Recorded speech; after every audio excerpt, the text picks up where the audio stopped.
उप मुख्यमंत्री आदरणीय श्री ब्रजेश पाठक जी, जिस विभाग के अंतर्गत आज का ये कार्यक्रम संपन्न हो रहा है, इस विभाग के कैबिनेट मंत्री श्री मनोज कुमार पांडे जी, विभाग के राज्य मंत्री के रूप में श्री सतीश शर्मा जी, हमारे लखनऊ की महापौर आदरणीय सुषमा खरकवाल जी, हमारे पहले डीजीपी थे उत्तर प्रदेश के, अब राज्यसभा के माननीय सांसद हैं भाजपा के आदरणीय श्री ब्रजलाल जी, हमारे सम्मानित विधान परिषद सदस्य श्री मुकेश शर्मा जी, आदरणीय हमारे सम्मानित सदस्य श्री लालजी प्रसाद निर्मल जी, हमारे सम्मानित विधायक आदरणीय श्री नीरज बोरा जी और सम्मानित विधायक श्री योगेश शुक्ला जी और हमारे सभी विभागीय अधिकारीगण।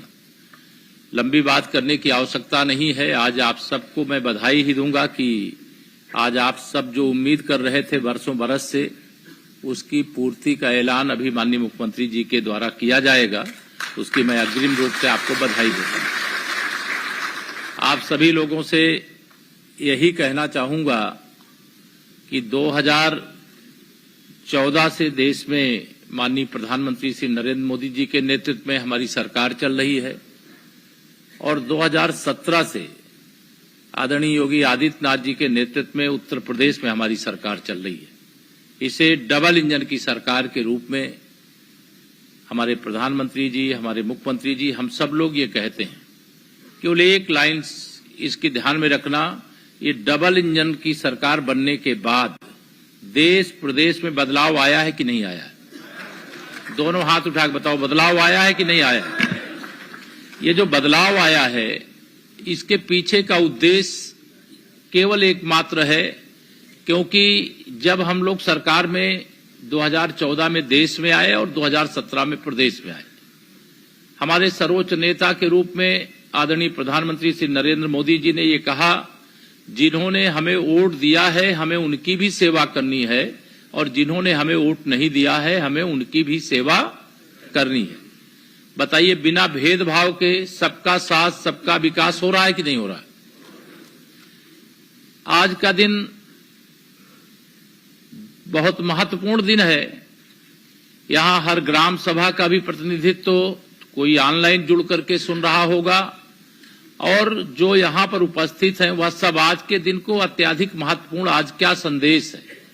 तो मैं स्पष्ट तौर से आप सब लोगों से कहना चाहूंगा, आपने 2014 में और 2017 में जब हमें पहली बार देश और प्रदेश में सरकार बनाने का मौका दिया, तो मैं जानता हूं अधिकांश जो अभी डीलर शब्द जो था अभी नाम बदल दिया हमारे आदरणीय ब्रजेश जी ने और अभी माननीय मुख्यमंत्री जी के द्वारा उसका ऐलान होने के बाद आज से फिर ध्यान में आएगा। लेकिन बहुत सारे चीजों के नाम बदल जाते हैं लेकिन पुराने नाम ध्यान में रहते हैं। लेकिन कई जो हमारे डीलर के रूप में यह एक बहुत बड़े अभियान का, शायद इतने अधिक परिवारों से किसी योजना के अंतर्गत हम लोग नहीं जुड़े हुए। हमारी आयुष्मान भारत योजना भी चलती है जिसमें कार्ड बनता है इलाज कराने के लिए। हमारा प्रधानमंत्री आवास भी गांव में बनता है, मुख्यमंत्री आवास बनता है। उन सब योजनाओं में भी इतने घरों तक, कितने व्यक्तियों तक हम नहीं पहुंचे हैं जितने व्यक्तियों तक हम जो प्रधानमंत्री गरीब कल्याण अन्न योजना का राशन है, इस राशन को जितने लोगों के लिए देते हैं इतने लोगों के तक पहुंचाने का माध्यम आप सब लोग हो। मैं आप सबसे यही कहना चाहूंगा कि 2027, अभी 2026 का ये अगस्त का महीना है, 2027 के प्रारंभ में ही कब चुनाव आयोग चुनाव का ऐलान करेगा मैं नहीं जानता हूं, लेकिन मैं खुले बात करता हूं आप लोगों से। राजनीतिक दृष्टि से तमाम जो हमारे विरोधी हैं उनके पास कोई मुद्दा नहीं है और मुद्दा विहीन जो लोग होते हैं तो वो ऐसे मुद्दे लेकर के आते हैं जिस मुद्दे को उनके मुंह से तो कोई सुनना ही नहीं चाहता।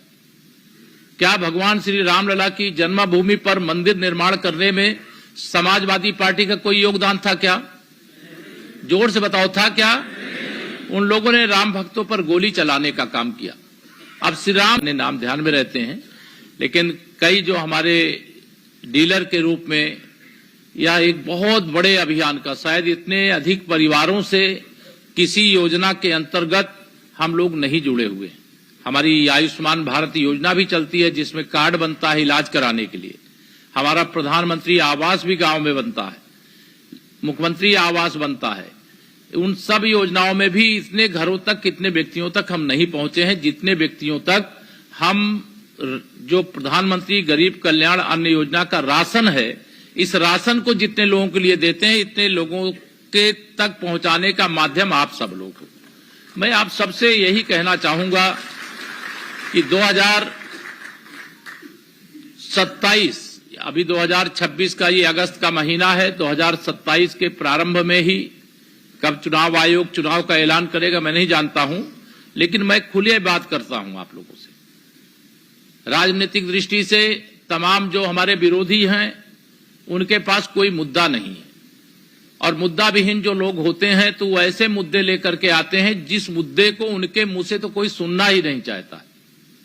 क्या भगवान श्री रामलला की जन्मभूमि पर मंदिर निर्माण करने में समाजवादी पार्टी का कोई योगदान था क्या? जोर से बताओ, था क्या? उन लोगों ने राम भक्तों पर गोली चलाने का काम किया।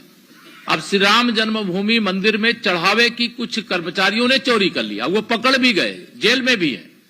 और उस मुद्दे को चर्चा बनाना, इससे ये पता चलता है कि समाजवादी पार्टी के पास हमारी सरकार के खिलाफ एक भी मुद्दा नहीं है। अगर एक भी मुद्दा होता तो वो मुद्दे लेकर के आते। यह आप सबके सामने, ये आजकल श्री अखिलेश यादव लगातार पीडीए की बात करते हैं। मैं आज आप सबके सामने यह भी कहना चाहता हूं, श्री अखिलेश यादव जी कान खोल करके सुनो। 2012 से 2017 तक मुख्यमंत्री उत्तर प्रदेश में कौन था? श्री अखिलेश यादव जी आप थे। आपकी पार्टी को जनता ने बहुमत दिया था। उस समय आपका पीडीए कहां चला गया था? उस समय पिछड़ा दलित कहां चला गया था? तब उस समय उन पर अत्याचार करते थे, उन पर प्रहार करते थे और मुस्लिम तुष्टीकरण का नंगा नाच करते थे। आज उनके चाचा जो है कह रहे हैं कि अगर समाजवादी पार्टी की सरकार चली तो बनी तो मोहम्मद आजम खां को गृह मंत्री बनाएंगे। सुना है कि नहीं सुना आप लोगों ने? और